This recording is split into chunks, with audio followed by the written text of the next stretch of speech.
뉴욕 증시 인플레 압력 우려의 하락, 나스닥 0.35% 하락 마감. 뉴욕 증시는 주말을 앞두고 인플레이션 압력이 지속될 수 있다는 우려에 하락했습니다. 12일 뉴욕 증권거래소에서 다우존스 30 산업평균 지수는 전장보다 8.89포인트, 0.03% 하락한 33,300.6위로 거래를 마쳤습니다. 스탠더드 앤드 푸어스 S&P 500 지수는 전장보다 6.54포인트, 0.16% 떨어진 4,124.08으로 나스닥 지수는 전장보다 43.76포인트, 0.35% 밀린 12,284.74로 장을 마감했습니다. 투자자들은 기대 인플레이션과 지역 은행주의 움직임, 부채 한도 협상 등을 주시했습니다. 최근 들어 인플레이션이 둔화하면서 연방준비제도가 6월 회의에서 기준금리를 동결할 가능성은 커졌습니다. 그러나 이날 발표된 장기 인플레이션 기대치가 2011년 이후 최고치를 경신하면서 인플레이션 압력이 예상만큼 빠르게 완화되고 있지 않다는 우려를 키웠습니다. 이날 미시간 대학이 발표한 1년 기대 인플레이션은 4.5%로 전달의 4.6%보다는 낮아졌으나 시장이 예상한 4.4%보다 높았습니다. 5년 기대 인플레이션은 3.2%로 전달의 3%보다 높아졌으며 시장의 예상치인 2.9%를 웃돌았습니다. 5년 기대 인플레이션은 2011년 최고치를 경신했습니다. 앞서 나온 연준 당국자의 추가 긴축 가능성 발언도 시장에 찬물을 끼얹었습니다. 미셸 보먼 연준 이사는 프랑크푸르트에서 가진 연설에서 가장 최근의 소비자 물가지수 CPI와 고용 보고서는 인플레이션이 하향 추세에 있다는 일관된 증거를 제공하지 못하고 있다고 평가했습니다. 그는 인플레이션이 계속 높은 수준을 유지하고 노동시장이 타이트한 상태를 유지한다면 추가적인 통화 긴축이 충분히 제약적인 통화 정책을 달성하기 위해 적절할 것이라고 말했습니다. 미시간 대학이 발표한 5월 소비자 심리 지수가 57.7로 전월 63.5보다 하락한 점은 경기에 대한 우려를 높였습니다. 이날 수치는 시장의 예상치인 63을 밑돈 것으로 지난해 11월 이후 최저치입니다. 한편 이날 조 바이든 미국 대통령은 연준 부의장으로 필립 제퍼슨 연준 이사를 지명했습니다. 또한 연준 신임 이사로 경제학자이자 세계은행 집행이사인 아드리아나 쿠글러를 지명했습니다. 지역은행주들은 주말을 앞두고 반등을 모색했으나 대체로 소폭 하락했습니다.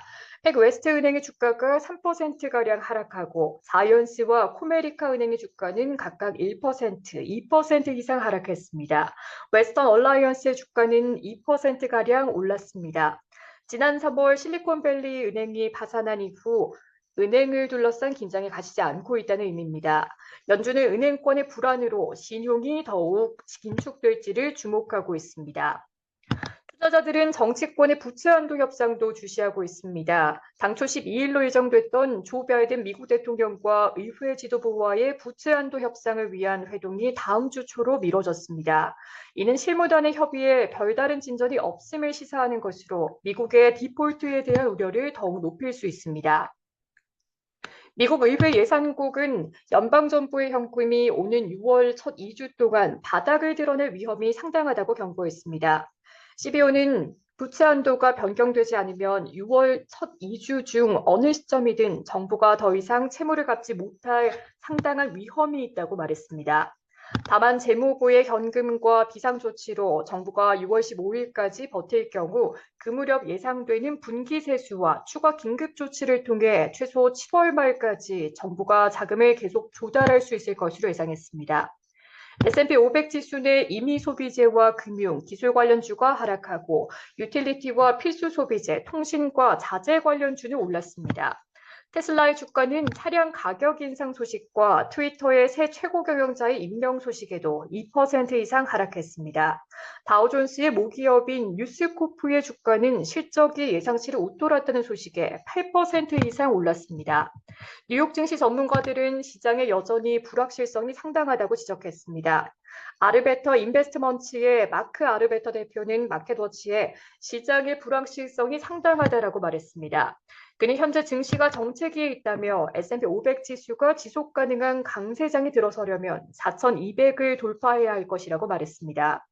칼라무스 인베스트먼트의 조쿠시 포트폴리오 전문가는 CNBC에 어떤 섹터도 어느 쪽으로든 확실한 행보를 보이지 않고 있다며 이는 시장의 전반적인 확신이 부족하다는 점을 반영한다고 평가했습니다. 시카고 상품거래소 패드워치에 따르면 연방기금 금리 선물 시장에서 마감 시점 연준이 6월 회의에서 금리를 동결할 가능성은 83.4%를, 금리를 0.25%포인트 인상할 가능성은 16.6%에 달했습니다. 시카고 옵션 거래소 변동성 지수, 빅스 지수는 전장보다 0.1포인트, 0.59포인트 오른 17.03을 나타냈습니다.